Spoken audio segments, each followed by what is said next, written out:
Yo guys, welcome back sa panibagong video.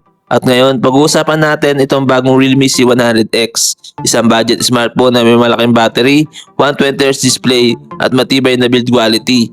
So kung naghahanap kayo ng affordable phone na pangmatagalan ng battery at pwede sa everyday use, panoorin nyo itong video na to. Unahin natin ang design at build quality. Ang Realme C100X ay may IP64 dust and water resistance, kaya may protection siya laban sa alikabok at konting talsik ng tubig. May MI LSTD 810H compliance din ito, kaya mas matibay kumpara sa typical budget phones.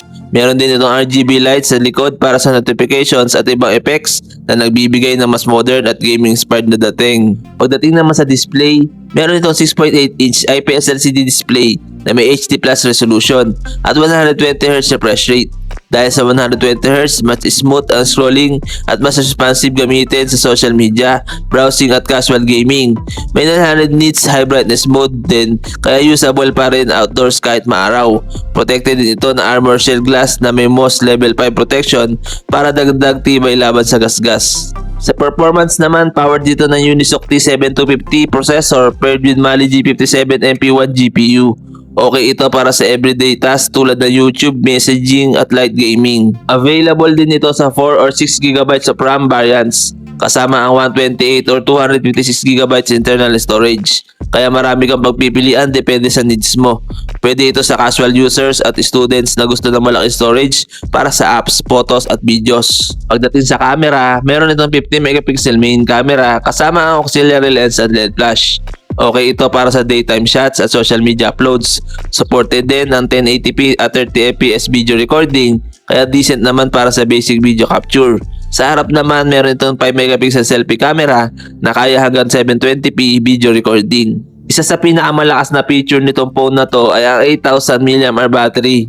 Sobrang laki nito kaya kayang tumagal ng mahigit isang araw depende sa usage. Perfect ito para sa heavy users, online classes, watching videos o gaming sessions.